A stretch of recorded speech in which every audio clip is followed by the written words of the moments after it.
ఈరోజు మా ఇంట్లో చేపల పచ్చడి పెట్టడం జరిగింది. ఫ్రెష్గా చెరువు నుంచి చేపలు తెచ్చి మంచిగా కోసి శుభ్రం చేసి మంచిగా వేపుడు చేసి పచ్చడి పెట్టడం జరిగింది.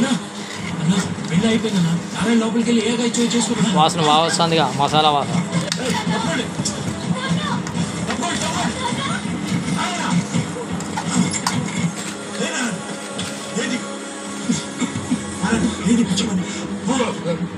చచ్చిపోక ఏం చేయమంట?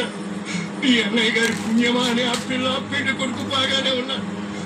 మరి నా కూతురుగా ఏం కావాలి బాబు? రిటర్న్ పెళ్లి ఆగిపోతే రేపు ఊళ్ళో నేను తలెత్తుకుని ఎలా తిరగను బాబు? ఆ అమ్మాయి జీవితం కాపాడిన నీ కూతురు జీవితం తప్పకుండా నీకు న్యాయం జరుగుతుంది. అన్నయ్య దగ్గర వెళ్దాం కదా. నీ కూతురు స్థానంలో నా కూతురున్న అదే న్యాయం చేసేవాడు. మన వల్ల మరో ఆడది దిక్కులేనిది అవ్వకూడదు నారాయణ. ఆమె బిడ్డ అనాథ కాకూడదు. అందుకే ఆ పని చేశాడు. నువ్వేం దిగులు పడకు. ఇదే ముహూర్తానికి నీ పచ్చడా చాలా నమ్మకం. చేప 3 కేజీలు అంటే అంతే 2 కేజీలు ఇప్పించడంలో నీకేమైనా అభ్యంతరమా? అయ్యా, మీరు కుదిర్చిన సంబంధం గురించి ఇంకా ఆలోచించడమా? చాలా సంతోషం అయ్యా. వస్తానయ్యా.